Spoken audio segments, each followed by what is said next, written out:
좋으신 하나님이 주시는 은총과 또 평화가 이 저녁에 사랑하는 여러분들에게 있기를 빕니다. 사도신경 강의 8번째 시간입니다.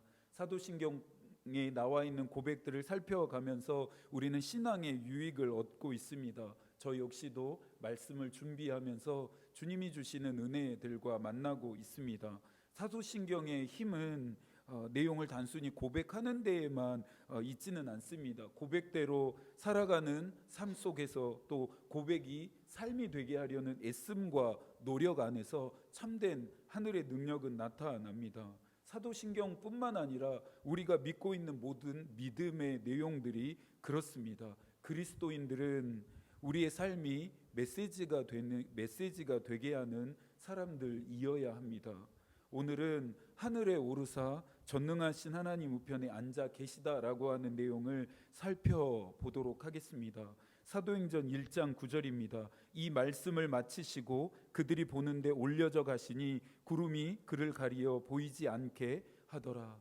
영원히 스승과 함께 있고 싶었던 제자들은 골고다에서 끔찍한 스승의 죽음을 경험하게 됩니다. 절망과 두려움 가운데 있었던 그들에게 예수께서는 부활의 능력을 보이시면서 다시 나타나십니다. 그리고 얼마 동안 제자들과 함께 하시던 예수께서는 하늘로 올라가시게 됩니다. 예수께서 하늘로 승천하셨음을 믿는다라고 하는 이 고백이 과연 우리에게 주는 신앙의 유익은 무엇일까요? 결론부터 말씀드리자면 예수의 승천을 믿음은 우리로 하여금 하나님께서 또 예수 그리스도께서 현실에 관심을 두지 말라는 뜻이 아닙니다. 예수의 승천을 믿는 자들은 새로운 마음으로 주께서 부탁하신 이 세상을 돌보는 일에 참여하고 또 헌신해야 한다라는 것입니다. 승천하신 예수께서 그렇다면 부탁하신 내용은 무엇일까요? 마태복음 28장 19절과 20절에서 말해주고 있습니다. 그러므로 너희는 가서 모든 민족을 제자로 삼아 아버지와 아들과 성령의 이름으로 세례를 베풀고 내가 너희에게 분부한 모든 것을 가르쳐 지키게 하라. 승천하신 예수는 자신의 일을 제자들에게 부탁하십니다. 예수의 이 승천 이후에 제자들은 그동안에 자신들이 보였던 것과는 완전히 다른 면모를 보이게 됩니다. 예수께서 승천하신 그 산에서 내려온 이후에 제자들이 가장 먼저 했던 일은 예수께서 부탁하셨던 이 일들을 해내기 위해 조직을 재정비하는 것이었습니다. 12절 이하를 보니 함께 모여 기도하면서 가롯 유다의 자리를 대신할 마띠아를 제자로 선출하게 됩니다. 이전까지 네가 높다 내가 높다 서로 높아지려고 싸우기만 했던 제자들이 이제는 예수가 부탁하신 그 일을 이루기 위해 함께 모여 기도하며 하나님의 뜻을 구하면서 새로운 사도를 선출했다라는 것입니다. 마띠아를 제자로 선출한 이후에 이어지는 또 계속되는 사도행전의 진술은 더욱 놀랍기만 합니다. 사도행전 2장을 보니 그 이후에 그 유명한 강력한 성령의 역사가 그들 위에 내려앉기 시작했습니다. 이 일로 말미암아 이제 제자들은 예수 그리스도라는 복음을 전하기 위해서 핍박을 넘어 목숨을 버리기도 마다하지 않는 자들로 변화됩니다. 어르신들은 다미 선교회라고 하는 이름을 기억하실 것입니다. 1990년대 한창 혼란스러운 세기 말을 틈타 이장님 목사라고 하는 자가 만들었던 이단 사이비 종교입니다. 당시 이 다미 선교회가 유명세를 탔던 것은 1992년 10월 28일에 휴거가 일어나기 때문에 한 장소에 함께 모여서 이 휴거를 준비해야 한다라고 유언비어를 퍼뜨렸기 때문입니다. 그래서 다가올 미래를 준비한다라고 하는 의미로 자신들의 단체 이름도 다미 선교회라 지었습니다. 당시 이 다미 선교회의 이 말도 안 되는 유언비어 이 종말로는 사회적으로 큰 파장을 일으켰습니다. 취재를 통해 밝혀지게 된 사건들이 참 기가 막힙니다. 한번 들어보시겠어요? 당시 서울특별시 마포구에서 30대 주부가 아들을 데리고 경상남도에 가서 선교를 하겠다고 집에서 가출합니다. 대구 직할시에 있었던 어떤 사람은 전세금 700만 원을 모두 다 빼서 교회에 바치고 교회에서 생활하게 됩니다. 전라남도 강진군의 한 여고생은 부모가 담이 선교회에 가지 못하게 된다고 해서 음독 자살까지 했습니다. 전라북도 완주군에서는 이 담이 선교회 신도 10명이 휴거일 한 달 전부터 외부와의 접촉을 끊고 기도원에서 생활을 하기도 했다고 합니다. 경상남도 또 마산시에서 30대 여성은 10월 28일 휴거를 앞두고 세상살이가 너무 지긋지긋하고 싫어졌다는 이유로 유서를 작성하고 스스로 목숨을 끊습니다. 더 충격적인 것은 임산부가 휴거가 될 때 몸이 가벼워져야 한다고 해서 의사의 반대에도 불구하고 낙태를 하는 일까지 있었다라고 합니다. 10월 28일 휴거가 일어난다라고 하는 이 당일 국내뿐만 아니라 외신 방송까지 이 일을 현장 생중계했습니다. 흰색 승천복을 입고 다미선교회 신도들이 휴거를 기다렸습니다. 그날 아무 일도 일어나지 않았다라는 것을 우리는 잘 알고 있습니다. 승천하신 예수께서는 우리로 하여금 세상에 어떠한 관심도 두지 말고 하늘만 올려다보며 살라라고 말씀하지 않았습니다. 조금 전에 이야기했던 이 사이비 종교처럼 세상과 분리되라, 사람들과 분리되라 하지도 않으셨습니다. 오히려 예수께서는 승천하시면서 제자들에게 그리고 우리에게 이 세상과 세상 사람들을 부탁하시면서 돌보라 말씀하십니다. 제자들은 말씀을 전하고 복음을 전파하면서 예수께서 하셨던 그대로 사람들을 고치고 또 치유하고 회복시키십니다. 8절입니다. 오직 성령이 너희에게 임하시면 너희가 권능을 받고 예루살렘과 온 유대와 사마리아와 땅끝까지 이르러 내 증인이 되리라 하시니라. 제자들은 예수의 승천 이후에 예수의 증인된 삶을 살아갑니다. 예수의 승천을 믿는 사람들은 예수를 전하는 증인이 되는 사람들입니다. 누군가는 말할 수 있습니다. 예수께서 승천을 유예하시고 이 세상에 남으셔서 더 많은 일들을 하셨어야 하지 않나, 그러면 더 위대하고 더 놀라운 복음의 역사가 더 빠르게 일어나지 않았겠나라고 말할 수 있습니다. 예수의 승천은 예수께서 이제부터 더 이상 세상에 계시지 않음을 의미하지 않습니다. 예수께서 사랑하셨던 사람들을 버리심도 아닙니다. 예수의 승천의 첫 번째 의미는 예수께서 우리와 함께 하시는 또 다른 존재의 방식입니다. 요한복음 14장 16절과 17절에서 말합니다. 내가 아버지께 구하겠으니 그가 또 다른 보혜사를 너희에게 주사 영원토록 너희와 함께 있게 하리니 그는 진리의 영이라. 세상은 능히 그를 받지 못하나니 이는 그를 보지도 못하고 알지도 못함이라. 그러나 너희는 그를 아나니 그는 너희와 함께 거하심이요 또 너희 속에 계시겠음이라.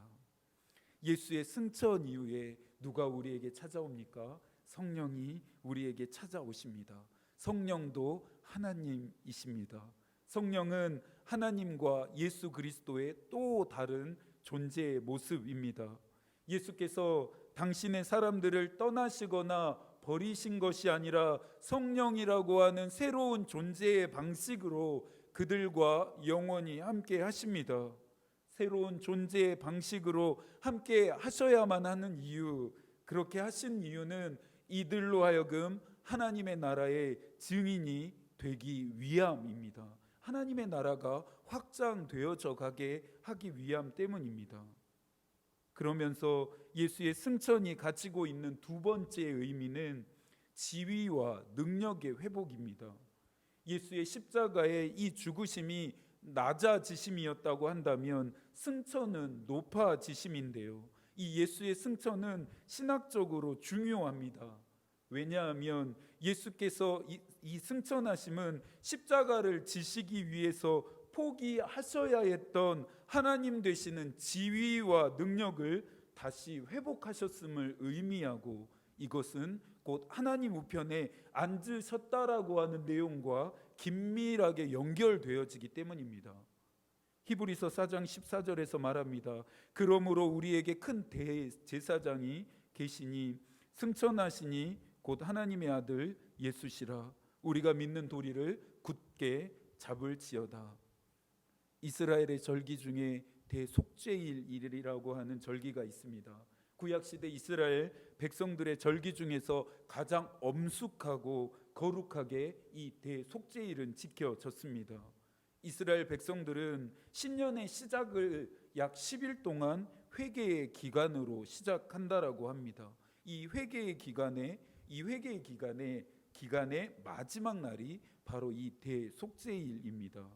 이름 뜻 그대로 이 날은 모든 죄로부터 면제받는 날입니다. 대속죄일은 1년에 딱 한 번 대제사장이 백성들의 죄를 대속하기 위해서 지성소 안까지 들어갈 수 있도록 유일하게 하나님이 허락하신 날이었습니다.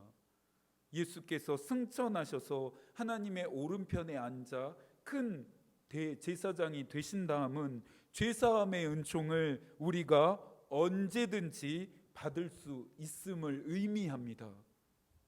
우리가 예수 그리스도의 이름으로 우리가 지은 죄와 허물을 고백하기만 한다라고 하면 하나님이 약속하신 죄사함의 은총의 효력이 언제나 우리에게 적용되어진다 함입니다.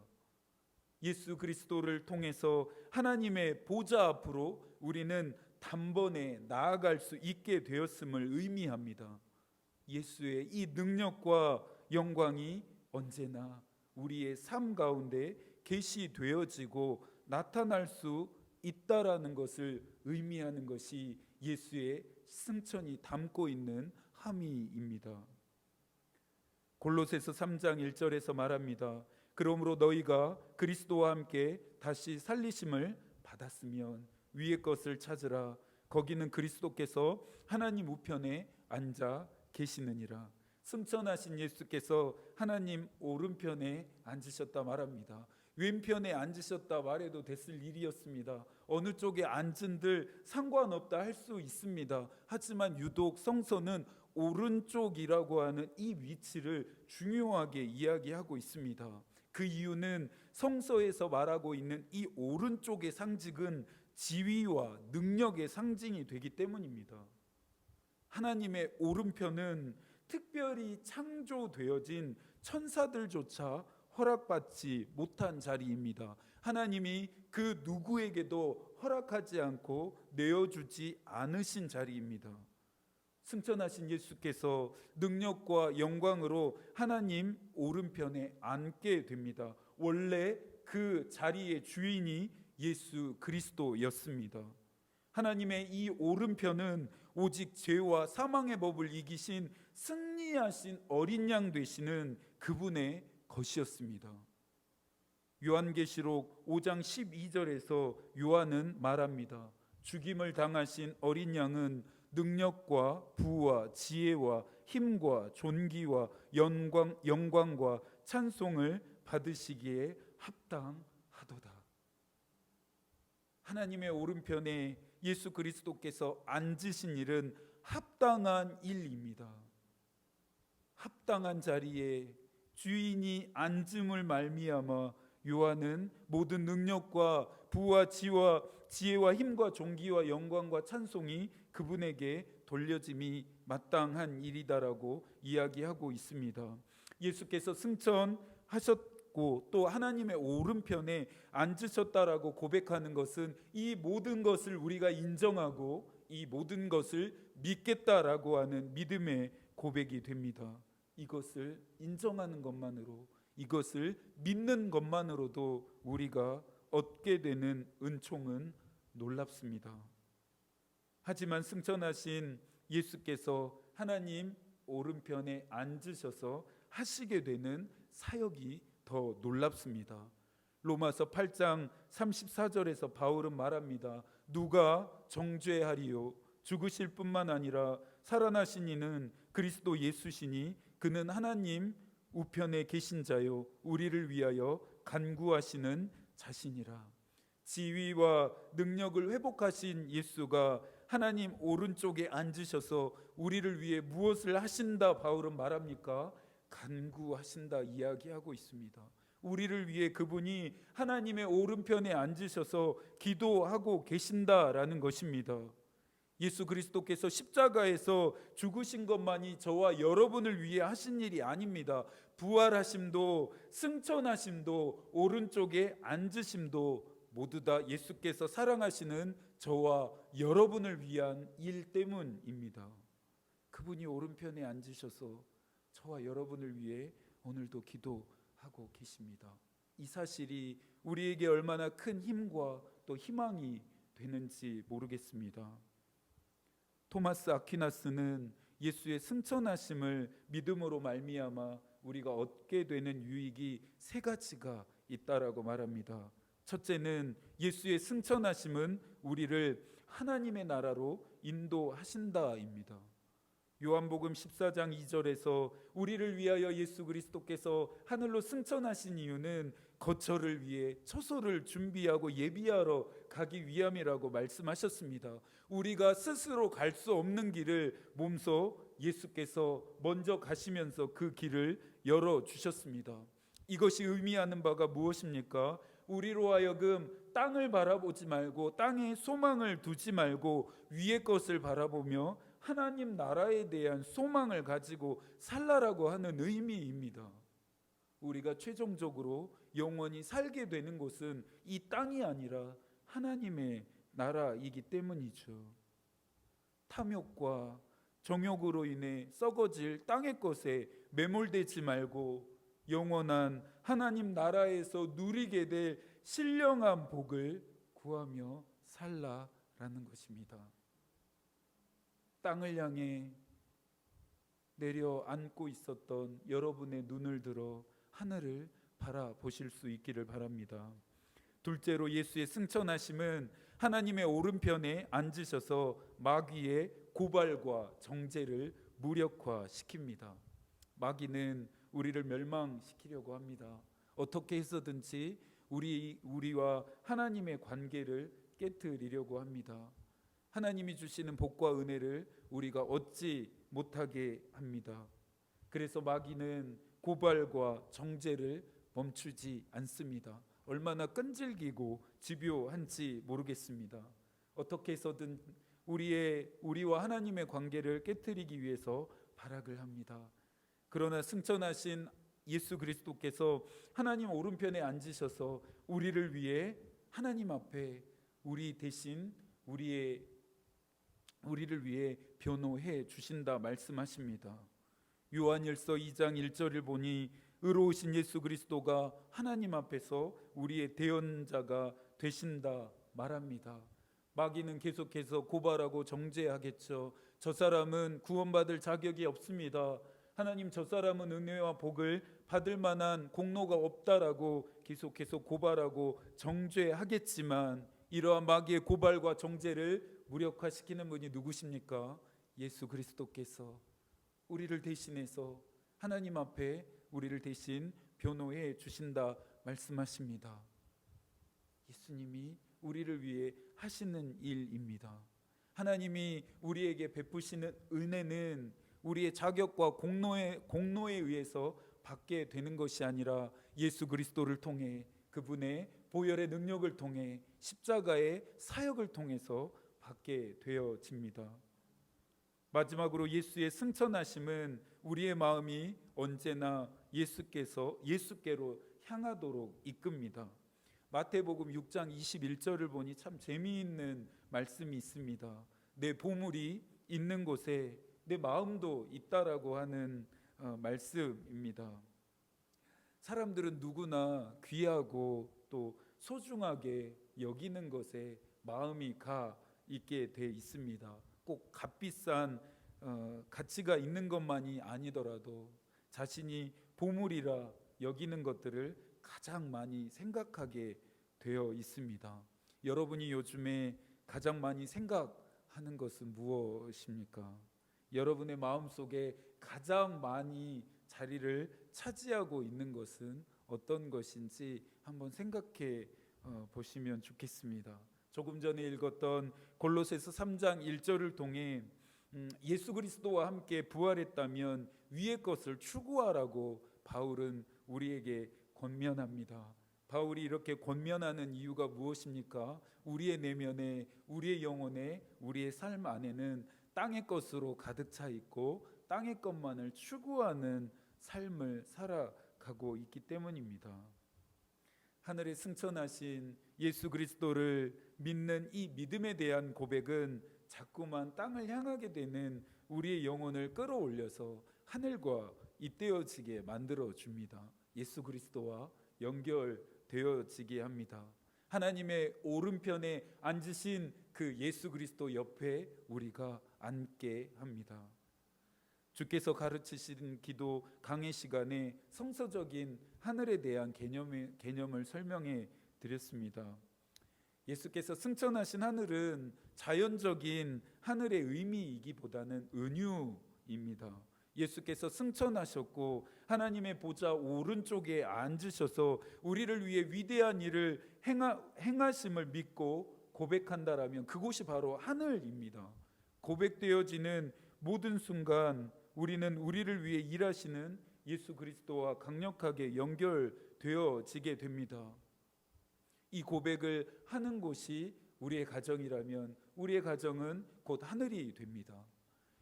이것을 고백하는 것이 우리의 직장과 사업장이라고 한다면 우리의 직장과 사업장은 곧 하늘이 됩니다. 예수 그리스도를 믿고 그가 승천하셨고 하나님 오른편에 앉으셨다라고 고백하는 모든 장소가 곧 하늘이 된다라는 말이겠죠. 예수 그리스도께서 하나님의 오른쪽에 앉으셔서 하시는 사역을 통해 우리에게 주어지는 은총입니다. 사는 대로 고백해서는 안 됩니다. 고백한 대로 살 수 있어야 합니다. 예수의 승천은 예수께서 높임을 받고 영광스럽게 되셨다라고 하는 것과 그분의 능력과 영광이 지금 나의 삶에 나타나고 있음을 확증해 줍니다. 하늘에 오르신 예수께서 여전히 지금도 나와 함께 하시고 나를 위해 일하고 계심을 일깨워 줍니다. 그분의 강력한 보호와 돌보심이 여전히 우리의 인생에 작동하고 있음을 우리로 하여금 깨닫게 합니다. 이 세상 가운데서 우리가 표류하지 않도록, 세상 속으로 빨려 들어가지 않도록, 그리고 그렇게 되어지지 않도록 그분이 우리의 손을 꼭 붙잡고 계심을 느끼게 합니다. 이와 같은 약속이, 이 은총이 예수께서 승천하셨고 하나님의 오른쪽에 앉으셨다라고 하는 이 사실을 믿고 고백할 때 얻게 되는 결실들입니다. 남은 한 주도 하나님이 여러분과 함께 하시기를 기도하겠습니다. 하나님의 마음이 우리의 기도가 되고 하나님의 뜻이 우리의 길이 되기를 빕니다. 아멘.